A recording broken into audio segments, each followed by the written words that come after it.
Ireneusz Widera stracili się. Wczesne popołudnie, lekki półmrok, duży pokój, żółte ściany pokryte wzorem z białym walcem, drewniana, pomalowana na brązowo podłoga, stara szafa trzydrzwiowa, na szafie rząd pachnących jabłek, dwa połączone łóżka z pierzynami i ogromnymi poduszkami pokryte żółtą kapą, białe, lekko uchylone drzwi, w rogu piec kaflowy, delikatna muzyka, program trzeci, wiadomości, odgłosy z kuchni, zapach smażonych placków. Krysiek klęczy przed szafą, otwarte jedne drzwi szafy. Przed nim kilka kartonów wypełnionych albumami i luźnymi fotografiami. Krysiek przegląda album oprawiony w granatową okładkę. Oma.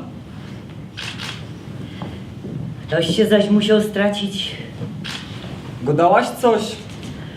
Dzwonią dzisiaj 2 razy dłużej. Wnet zaś będą kogoś chować. Się boroki namęczą, jak tak długo muszą te dzwony huśtać. Godałech ci już, Oma, że od poru lot majtą te dzwony pod sztrą podpięte. Styknie jeden knefel przyciś i się samo onaczy. Oma wchodzi do pokoju, wycierając dłonie w fartuch. Ale i tak ktoś musi tego wachować w południe. Patrzeć na zygor i rachować. Oma spogląda na rozłożone kartony z fotografiami. Krysiek, cóż ty sam za krom robisz? Wszystkie kartunki żeś powyrażał ze szranku. Oni tu mają taki zygor, co je narychtowany na puszczenie tych dzwonów o nasztalowanym czasie. Ani hopa do tego nie trzeba, ani rachowanio. Tak, co to po tym schronisz? W zeszłym tydniu żech tam wszystko układała. Oma, przeca ty tam dycki masz porządek. No, ordnung mu zajm, jak to go dali za starego pierwej. Tak mnie zawsze szkolili od małości. Spamiętaj, każdy klamor ma mieć swój plac. Wszystko ma leżeć na tym samym miejscu, bo wtedy gibko to idzie znojść, jak się tego będzie potrzebować. Czasu się nie traci na szukanie i nerwów. Mungisz pan, kogo to będą zaś chować? Się ludzie tracą jeden za drugim. Oma, szukam jednej fotografki. A, musisz zetrwać. Żeś se też znot czas na te sznupanie, jak łobiot na blasze. Krysiek odkłada jeden album i bierze drugi w zielonej okładce. W radio koniec wiadomości. Krysiek, robię ajerkuchy. Chcesz z apfelmusem posute pudrym cukrem czy z marmeladą? Krysiek, zasłuchany w głos redaktora w radio, nie reaguje. Krysiek, czy ty mnie słuchasz? Z pąkami czy z marmeladą? No te placki. Jak będzie, to będzie, zim co dosz. Ja, a potem będziesz wynokwiał. Ja wola wiedzieć zawczasu. Niech bydą z marmoladą. Ale ino 2, a potem zim jak mama przyjdzie. Ale placki ino duno zrobia. Jak mama przyjdzie, to będzie eintop. Ale to dopiero 3/4 na trzecio. Zgodniejesz do tego czasu. Zrobię ci 5 tych placków. Zjesz tela? Zrób tam wiele chcesz, nie jedno. Nie, no co to za gotka? Ja się tu starą, a ty mu jedno. Na drugi raz będziesz czekał o próżnym żołądku, aż mama przyjdzie. Krysiek odkłada album i bierze pudło z luźnymi fotografiami. W radio muzyka Merylion. Oma, przyjdziesz sam ino na chwilę. Nie, zekwę jeszcze, albo pójdź sam do kuchni. Nie będę odchodzić od blachy, jak mam tam rozgrzunął oliwa i ciasto zafilane. Rozchodzi się o jedno fotografka. Zdało mi się, że jest w tym modrym albumie, ale tam, że ich jej nie znot. Jaka zaś fotografka? Ja tam niczego nie wyciepowała. Jak była tam zowdy, to dycki też tam będzie. Czyć sam na chwilę, bo mam już 2 placki narychtowane. Krauza z marmeladą trzeba było odkręcić, bo ja mam już gorści nieherski. Krysiek nie reaguje, przekłada coraz szybciej zdjęcia w albumach i kartonach. Krysiek, jakiś ty jest nieusłuchliwy. Wiele razy cię trzeba wołać, żebyś sam przyszedł. Słyszysz? Zrobić, nastarać się i pod sama gęba mu podać. i nawet dziękuję się za to nieraz nie usłyszy. Oma, przeco ja ci tego nie robię na bzdury. Zetrwę jeszcze chwila. Przejrzaj ino pora bildów. Oma wchodzi do pokoju z talerzykiem. Oma, po co to sam nosisz? Przecież żoch ci godą, że jak skończa, to przyjda. Ja, ciebie to by było dobrze pośmiertka posłać, bo łyna sama to się z owdy uwija. A jerkuchy się je, zanim ochłodną. Kaj ci to dać? Nie wiem. Dej, na delówce se to postawia. Jo, będziesz jodą jak pies. Przyszedłbyś do kuchni, siodł i zjadł jak człowiek. Tak je w sam raz. Nie będę się odwrócę od tego, co robię. I chcę też słuchać tego, co tam grają. O ja, ty te skrzypienie nazywasz muzyką. I to jest ważniejsze od jedzenia. Tyś się jeszcze, synek, musisz wiele w życiu nauczyć. Tak suche będziesz jadł. Choćby bez puder cukru. I komportu się nalej. A jakie są te ajerkuchy? Mało wiele mi się nie spolały. Oma, najlepsze jakie żech jod. No ja, byle nie trzeba przy nich nic robić. Oma. Pamiętasz taką fotografkę, na której był opa, ujek Francek, ujek Tomek, ciotka Marta i ciotka Gustla? Taką zrobiono wela ratusza. Chyba jeszcze sprzed wojny. Ty mi godej, jomu myślisz teraz głowa do takich głupot. To była taka trochę większa fotografka niż te insze w tych albumach. Z postrzępionym krajem, ujki i opa byli w ancugach i na ratuszu jeszcze rosło wtedy wino. To musiało być chyba jeszcze sprzed wojny zrobione.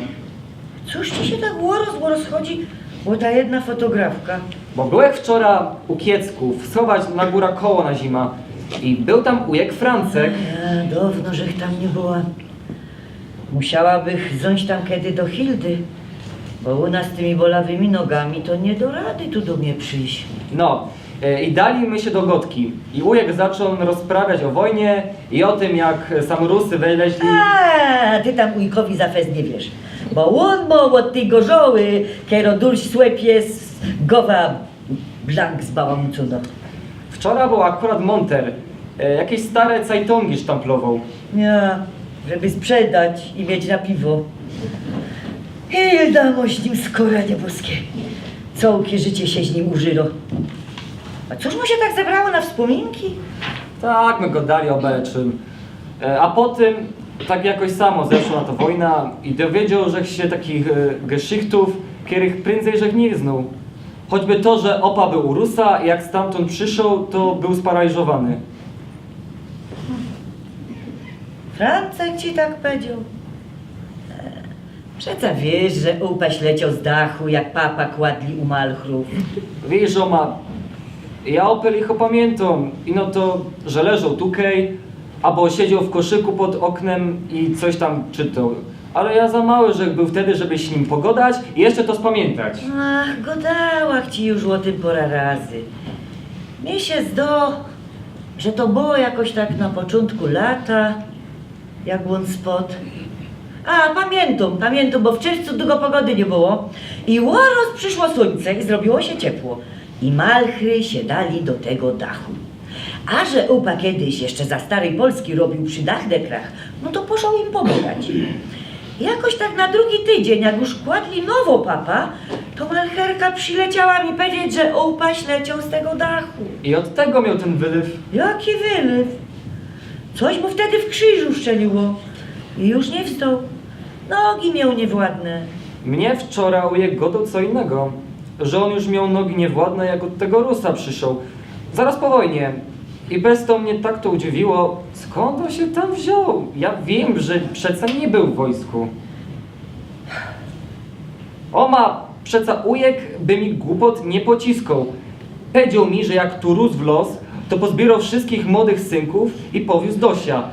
I że bez to opa też tam był.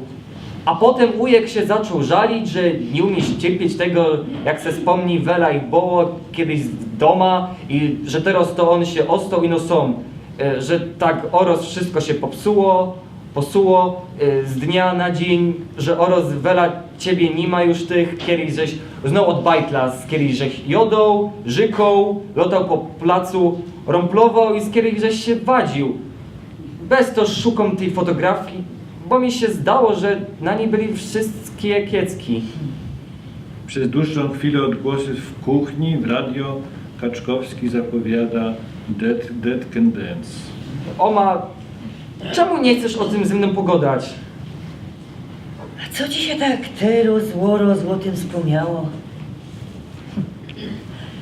To są takie geschichta, o których lepiej gośno nie gadać. Oma, przed my są w doma. Czemu ja się muszę dowiadywać czegoś o mojej familii od kogoś trzeciego? Czemu ty nigdy mi o niej nie godała? Ani mama? Coś to się takiego wynokwiało, że nie znam połowy prawdy o moich ujkach i ciotkach. Powiedz, czego ty się boisz? To już było tak dawno i czasy się zmieniły. Oma wchodzi do pokoju, w rękach trzyma płaskie pudełko po czekoladkach. Krzysiek podnosi się. Krysiek, Milczy, głaszcze pudełko po czekoladkach, zastanawia się. nie dziwia się Franckowi, że tak godał. W jednym prawie roku mu się trafiło wszystko, co najgorszego może się trafić jednemu człowiekowi. Całką familią. Kładzie pudełko po czekoladkach na łóżku, otwiera i wyjmuje z niego kilka fotografii. Czym ja to schowane? Nawet twój tata tego nigdy nie widział. Nie rozumiem. Po jakiemu tak?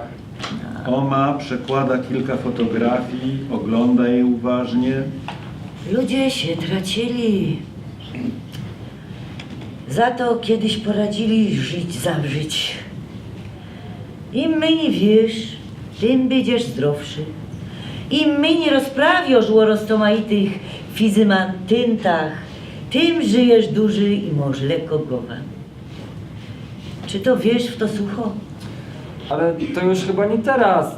Czasy się skończyły. A ja tam dalej nie wiem, czy komuś coś idzie powiedzieć. Robota poradzi się stracić, albo dzieci do szkoły nie wezmą. Choćby tutaj nos wjechał pedali, mieszka ten milicjant, co nie tak dawno prął ludzi na grubie w Katowicach. Albo synka od szafarczyczki zawarli latoś, choć porządny był. Nie pił, do kościoła co niedziela chodził. A i twój ojciec jest w tym łormo. Oma, daj pokój. Wzięli go tam, zapisali, bo był w partii, a stamtąd wszystkich zapisywali jak leci. Nie pytali, czy chce. I do partii tak samo. No, teraz to już fanzolisz, wiesz? Jakby nie chciał, to by się nie dał nikaj zapisać. Ja. I mieszkaliby my tu dali na kupie w tej jednej izbie. Mieszkanie w blokach dawali inopartyjnym. Ja i gorolą z Ołochapu, co tu przyjechali z jedną skrzynką po margarynie zamiast koferka. Oma wyjmuje z pudełka dalsze zdjęcia i długo im się przygląda.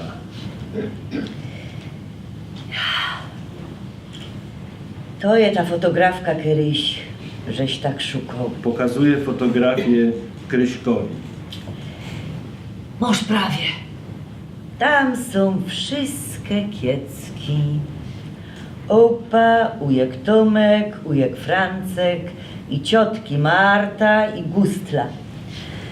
Jak stary kiecka miał Gyburstak, to przyjechał od Rybnika na Byzuch z całą swoją familią. Onkel Emil. On miał taki mały aparat i zrobił wtedy pora bildów. To było chyba w 44. Tak na jesień. Ja, wtedy my się ostatni raz z nim widzieli. Z Erichem? Co się z nim stało? Ja, z nim. Uciekli, jak łoni sam wleźli. Najprzód do Raciborza, potem Kaźdali, a na koniec trafili do Drezna, bo tam mieszkał ktoś od jego baby. I od tego czasu my już nic o nich nie słyszeli. Pokazuje palcem na zdjęciu postać. Tam z lewej stoi bajtel od Ericha. Miał łozim lot, jak nasz Milek. Milek? Emil. Najmłodszy od kiecków. Nie skoro go mieli. Wydarzył im się w 36 jak już jego braty mieli ponoście lot. On od bajtla był jakiś taki nierichtich. Słabował okropnie i się zdało, że nie dożyje do 5 roku. Mama Gela ze Starkum Barborum co roku lotała na punć. To do Piekor, to na Annaberg. Nawet Ros tam do tej Kalwaryje pod Kraków pojechała. No i jakoś się Borok spragdał. I zaczął chodzić i godać.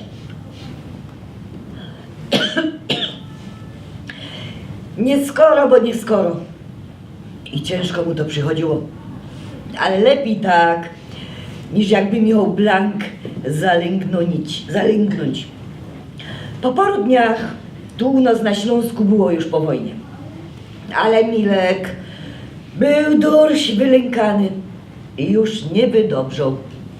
Kiecki go prawie wcale z chałupy nie wypuszczali. Nawet na plac, żeby mu się to nie przytrafiło, jak koleniego żadnego nie będzie. Jakoś żaden nigdy o nim nic nie wspomniał. No a w to niby ci miał o nim co godać. Ja tam wolałach nic nie wspominać, a mama była malutko i może go nie pamiętać. O, na tej fotografce to stoi wele ciotki Marty. Richtig. Wela tu miał 9? No on był 6:30, no to już miał tutaj 9, ja. Jakiś niewyrośnięty był jak na swoje lata. Co się z nim potem stało? A on nie poradził za wiele godać po polsku. Po naszemu albo po niemiecku szwargotą. Jak nastała Polska i skludzili się tu rozmaite ludzie z Polski, to oni nie poradzili go rozumieć i brali go za Niemca. Nieraz z Kisztego zebrał szmary na placu. Tak do końca. Żaden nie wie, jak to tam richtig było. Ale jakoś tak na wiosna w 46 bawił się przy drodze do wsi. I wtedy sztuchło go te auto. Ludzie potem gadali, że jechał nim jakiś wysoki wojok albo milicjant. Ale tego żaden nie widział, a tego szofera to nie znodli.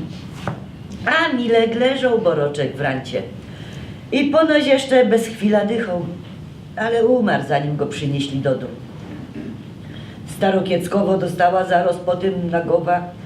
Tym bardziej, że już wtedy miała staranie z dziołchami. Francek jeszcze nie przyszedł nas od zwojowania, a Opy i ujka Tomka wzięli tam. Kaj. Och, synek, że też dzisiaj zebrało ci się na te wspominanie. O. To je ujek Tomek w 46, jak go już wypuścili. To jedyno, kierem żeś mi go dała, że tak go sztynsta głowa bolała i oddał jeden listek tabletek z krzyżykiem na dzień. Ja. Wtedy włożył, że ze 100 funtów i wyglądał jak śmiertka. I już się nie spragdał. Wszystkie zęby mu wypadły i włosy. Kulawy był już potem na łobie nogi i szpacerował w oberłach. Pożył jeszcze jakieś 10 lat i się stracił. Godał coś? Kaj był bez ten rok. O tym się u nas nie rozprawiało. Wiele takich było, co już stamtąd nie trafiło nazad. A ci, co przyszli, przeważnie nic nie chcieli po tym godać. Tomek przetrwał jakoś wojna i zaraz po, tak go schacharzyli ci, co niby tu przyszli dać no pokój. To co robił ten Tomek, że go nie wzięli prędzej do Wehrmachtu? Nie trafiał na wojnę, bo mu jeszcze za starej Polski szłapa przyczasło i był kulawy. W ten czas robił u Fesztra w lesie i potem za Niemca też. A czemu go w tym maju aresztowali, żaden nie wie. Ponoć komuś tam nosił jedzenie do lasa. Ha, dziwię się. Na tej fotografce to jeden z Krykum, a koleniego Francek. W ten dzień seblyk mundur. Ale na drugi dzień już jechał cugiem Kaśku Francji. Dzięka Bogu długo nie powojował, bo chnet trafił do amerykańskiego lagru. Puścili go do domu, ale jemu się tu nie uwijało. I całkiem szczęście, bo by trafił tam kaj Tomek i Opa. Do Rusa. Oma odkłada zdjęcia, podchodzi do okna, długo wpatruje się w niebo. Opa za wiele też mi nie chciał godać. Jak go przywieźli, to w nogach miał takie czarne dziury od mrozu. Odbierało mu to długo, potem wydobrzał, ale źle mu się chodziło. Stąpał, jakby miał Holzbeiny. Tak go z drogi wzięli? W styczniu, jak Niemcy się stąd brali, twój opa robił na grubie. On od zawsze tam robił. Niemcom brakowało fachmanów do fedrowania. No to go nie wzięli do wojska, bo zdatny był, żeby im ciągnąć robota. Ale zaraz po nowym roku wzięli go do Volkssturmu. Miał chronić ta swoja gruba. Jak już łoni sam wlezł. Chodził tam na jakieś próby, ale nic mi o nich nie godał. On w ogóle mało co rozprawiał. Zawdy prawił, że no i przód robota, a przy robocie mo być mało gotki. Ale potem to wszystko się tu tak gitko przekopyrtło, że nie zdążą nawet handgranata jednego ciepnąć i już my mieli tu kolejną ostudę. Wiźli? Ona idzie do łóżka, bierze, długo przegląda zdjęcia. W końcu wyciąga jedno i pokazuje Kryśkowi. Nie od razu. Wejrzy, jakie one są gryfne. Jako się tu chichrają, jak mi się włosy mienią. To było jeszcze robione przed wojną. W 45 łobie były jeszcze frelkami. Choć Marta była na wydaniu i po godach miało być wesele. No a Gustli pizło już w tym czas 23 lata. No to idzie powiedzieć, że to była już staro frela. Ale po tym, co ją nie skorzy spotkało, po tym wszystkim w głowie wszystko jej się pozwiertało. Zmarła bo roka 58, 9. Mama mi godała, że miała synemozja, synestezja. Ja tak to jakoś doktory mianowali. A po tym, co te wojoki spochali śnią, zrobiła się nierychtig. Ja ją od tego czasu widziałam może z 10 razy. Nie jeździli my za wiele do tego rybnika, bo trzeba się było dycki kieckami opiekować. No ale jak my tam już byli, to ona się nic nie odzywała. Patrzała ino przed się, ale tak jakoś jakby nos nie widziała. Ona chyba nos w ten czas nie poznawała. Marta to miała więcej szczęścia, bo już wtedy miała tego swojego Paula ze Zobrzu. Był maszyniokiem na banie i bezcołkowo i narajzował bele kajcugami. Jak się Niemcy zaczęli cofać, Marta zabrała się z nimi jakimś ostatnim cugiem do Wrocławiu, a potem dali na zachód. Zanim się to wszystko skończyło, znodła się u jego ciotki w Botrop. No tam ostali i już się tu nie wrócili. Tym bardziej, że jego rodzina ze Zobrzo też tam poszła.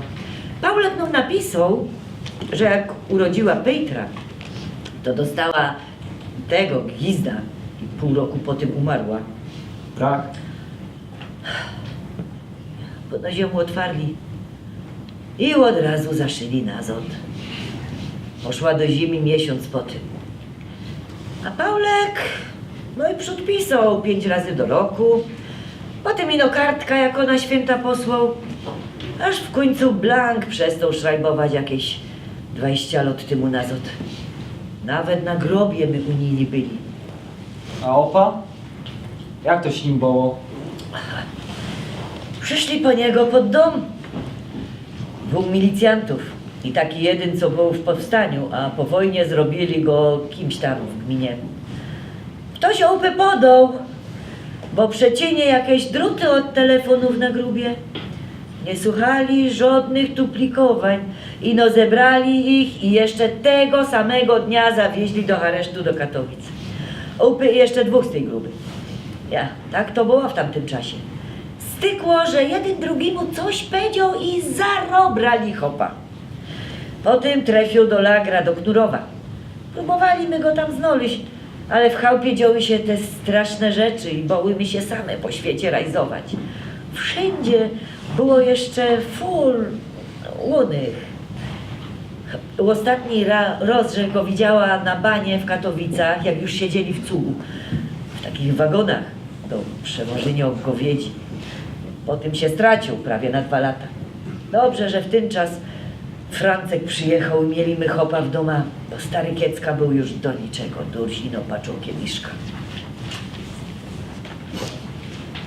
Oma podchodzi do łóżka, wpatruje się w pochylonego nad zdjęciami wnuka. Milczy chwilę, spoglądając na zdjęcie leżące na pościeli. Wejrzyj się. Wszyscy to są tak wygalantowani. Hopy stoją sztram. Wszyscy w zocy, dziołchy sam, łośmione, bajtle rozradowane, łojce lekko stropione, jakby czuli, że coś już wisi w lufcie, jakieś stropienie. A ja już wiem, to nie był Geburtstag Kiecki, ino odpust Matki Boskiej Różańcowej. No, październik. Ostatnio ciepło niedziela. Ostatni roz wszyscy pospołu. A potem to deszcze przyszły i zima, a nieskorzy śnieg i mróz. I ludzie się na tym mrozie fest potracili. Jeden po drugim. Wszyscy z kierymi żeś jodą, tyrą za bajtla po placu rumplował i z kierymi żeś się wadził i z kierymi żeś żykał. Ja, Francek miał prawdę. W ten czas familio cołko się potraciła. Oma wychodzi ciężkim krokiem, przygarbiona, zamyka za sobą delikatnie drzwi. Koniec.